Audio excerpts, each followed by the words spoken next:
Привет всем! Ну что, присаживайтесь поудобнее. Сегодня у меня обзор на Елену Ланге. Напоминаю, что все мои видео носят исключительно развлекательный характер.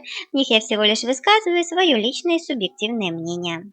Ну что, Лена Ланге окончательно превратилась в потрепанную, измочаленную сопровождалку-эскортницу с потухшим, несчастным и усталым взглядом, которая выполняет единственную функцию – это сопровождать американца в его перемещениях по Мексике.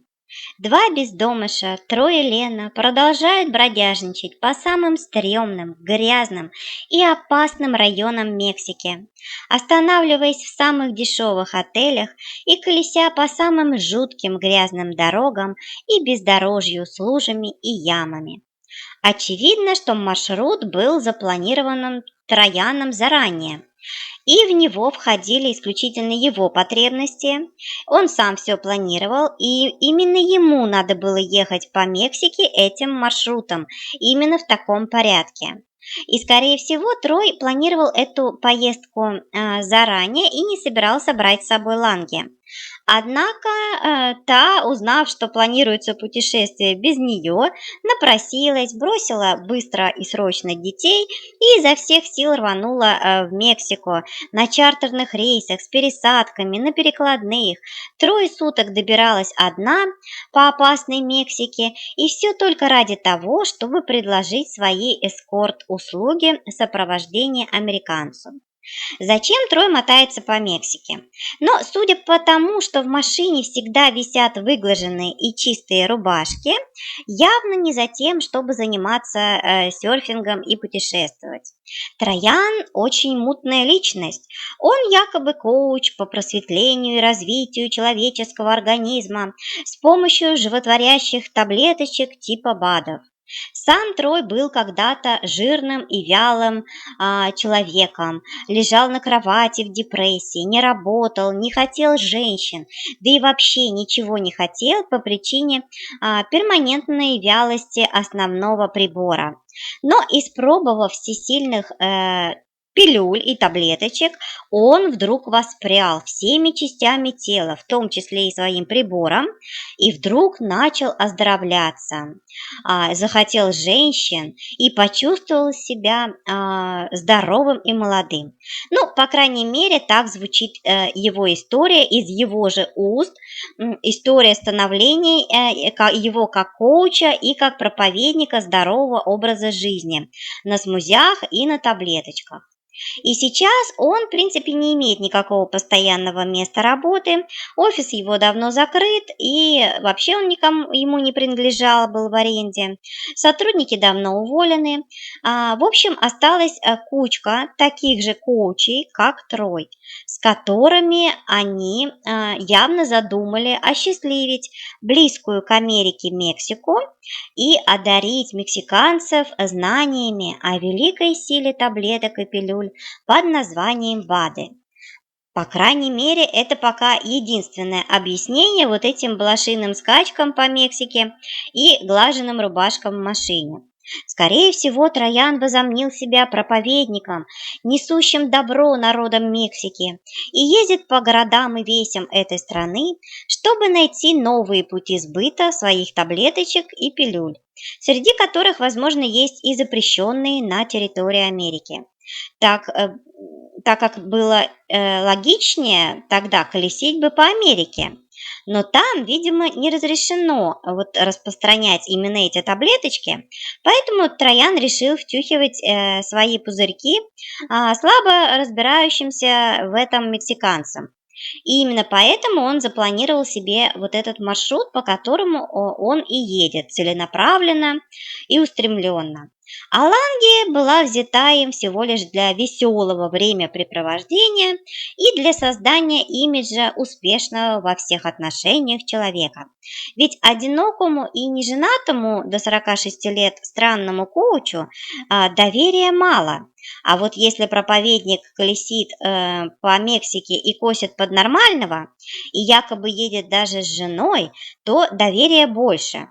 Но Троян не собирается просто так возить надоедливую и недалекую русскую эскортницу, поэтому берет от нее по полной, бронирует номера с изюминкой, с ванной комнатой с прозрачными перегородками, чтобы было видно, как моется и ходит в туалет его спутница.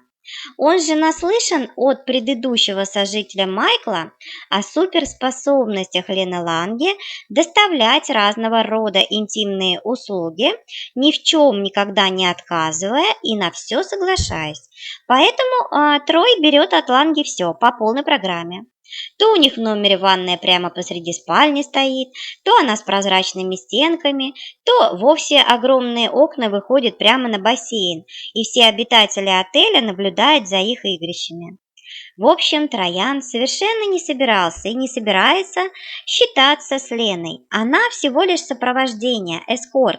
И даже когда она загибалась с температурой под 40 с ангиной, он не сошел с дистанции и на следующий же день, не дав ей отлежаться, повез ее в новый город, так как у него свой план, свой маршрут и какая-то Ланги не должна ему мешать. Лена, конечно же, понимает свое место и уже даже спокойно отзывается на свист Троя. Да-да, вы не ослышались. Теперь Троян свистом подзывает свою собачонку Лену. И она в ролике сказала, что ее муж так всегда зовет. Ну просто занавес. Ну, собственно, а как ему еще звать эту недалекую, развратную деваху, пропустившую через себя не один десяток американцев ради грин-карты? Он ведь тоже все понимает. Первая эйфория от безудержного кекса по первому требованию прошла, и он сейчас постоянно недоволен ей. Он на нее срывается и откровенно ее обижает, ведь Ланги не зря об этом много раз упоминала в своем прямом эфире, что она часто обижается на Троя. И это говорит Ланге, которая вообще готова терпеть все ради Америки, и которая постоянно на позитиве, постоянно хихикает, улыбается и никогда ни на кого не обижается. Она даже хейтерам не отвечает, то есть ни разу она их не обозвала, ни разу не сорвалась на них, хотя что только про нее не говорят. А тут представьте, что должен был вытворить Трой, чтобы Ланге обиделась. Ну, наверняка что-то прям совсем страшное. И речь, конечно же, не о такой мелочи, как то, что он не дарит ей подарки. Хотя это тоже, конечно, для Ланги обидно. Да, он вообще ни одного подарка ей еще не подарил. Ни на день влюбленных, ни даже на день рождения. Представляете, ведь день рождения один раз в году. И американец прекрасно знает, как нужно поздравлять близкого тебе человека с днем рождения. У американцев принято устраивать сюрпризы, готовить заранее подарки, упаковывать все это в красивые коробки с бантами. Но он же не в племени Тумба-Юмба вырос, чтобы не знать таких элементарных вещей. Но нет, даже с днем рождения он Лену никак не поздравил и ничего ей не подарил.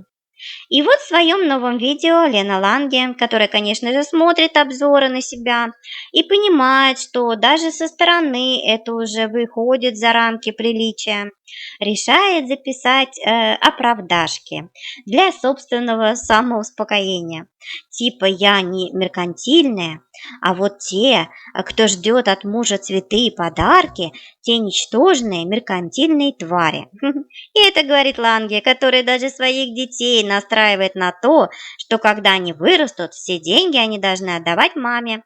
И это говорит Ланге, которая учила своих мифических девочек, как вытрясти деньги на Таиланд с бывшего мужа.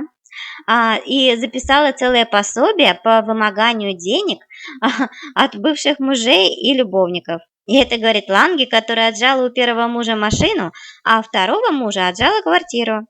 А сейчас, оказавшись в положении собачки, которую зовут Свистом и заставляет отрабатывать постоянно, ежедневно, всеми способами призрачную гринку, она вдруг стала немеркантильной и пытается всем внушить, что ей ничего не надо. Но на самом деле пока что она внушила это только Трою, ведь даже свадьбу она оплатила полностью из своего кармана. Сама купила себе свадебное платье и сама купила себе свадебное кольцо.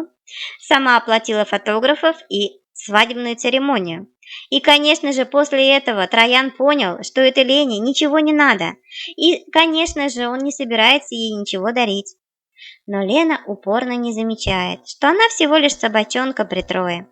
И выкладывает даже ролики, где видно, что Трой уходит один без нее на обед, где Трой уходит один без нее на серфинг, где она мотается одна без Троя по Мексике, то бегая около трассы, то сдавая в прачку белье, то проверяя машину на заброшенном кладбище, то отгоняя мексиканских гопников. И не понимает она, что уже все очевидно, как именно он относится к ней, что он ее ни во что не ставит, что она всего лишь его прикрытие и сопровождение в его каких-то темных делишках, и что ничего он не собирается в нее вкладывать и не считает нужным даже поздравить ее с днем рождения. Ну а апогеем стала сцена в конце последнего ролика Лены Ланге, когда она с несчастным видом, вот буквально со слезами на глазах, пыталась себе и всем остальным доказать, что все отлично, что она дает и она получает, и что жизнь прекрасна. И в этот момент в машину садится Трой. Так Ланге в лице поменялась, затряслась и от страха выронила даже телефон, так как Троян не любит, когда она долго разговаривает по телефону. Она явно боится Троя и не готова его сердить. И я даже удивилась, что он ей подзатыльник не дал. Ну, как-то бы логичнее выглядело. Ведь Ланге вся сжалась, голову в плечи засунула и начала что-то мямлить и блеять в свое оправдание. Ну, в общем, она, как и ее мама, Ольга Брукман, готова прогибаться и молчать, лишь бы не вызвать неудовольствия у американца и лишний раз его не бесить, так как главная цель у нее Америка, ради которой она все готова терпеть. И Майкла в подвале 5 месяцев ублажала, превратившись просто в потрепанную мочалку. Ну и теперь картина та же самая, просто измыленная, потрепанная, трясущаяся Лена Ланге, от страха роняющая телефон и вздрагивающая от появления Троя. Но тут полностью школа мамы Ольги Брукман, которая сама уже 8 лет терпит своего мужа-американца, подстраивается под него и боится лишнее слово сказать, сидя под плинтусом в старом доме. Она боится вообще даже высказать что-то. Живет 8 лет в доме, где был страшный захламленный бэк-ярд, старый ремонт и старая мебель. И она каждый день в течение спотыкается об них каждый день в течение долгих 8 лет, но не смеет даже слова сказать поперек и уж тем более их убрать. Но, как говорится, все очень закономерно. Ланге нужна была Америка, ей было все равно, за кого фиктивно выйти замуж. Позвал бы Майкл, вышла бы за Майкла. Позвал бы винодел, пошла бы за свингером винодела. Позвал бы старик с сайта знакомств, пошла бы за него. Да она даже за египтянина из хостела была готова выйти, если бы у него было гражданство. А тут Троян подвернулся, которого удалось продавить и развести на фиктивный брак. Но Троян не так прост и сразу смекнул, что он может поиметь с этой недалекой русской и как можно ее использовать. И имеет. Да, Лена дает, а он имеет. Такой расклад. И терпеть этот расклад Лене Ланге придется теперь очень долго. Троян чувствует свою власть над ней, поэтому и свистит ей, как собачонке, понимая, что он последний шанс для нее попасть в Америку. Ну, а у меня на сегодня все. Пишите обязательно в комментариях, что вы думаете по этому поводу. Не пора ли спасать Лену Ланге от Трояна? Ну и не забывайте, конечно же, поставить лайк. Лайк, маленькое спасибо мне за старание и за обзор. А я говорю спасибо вам за просмотр. До встречи!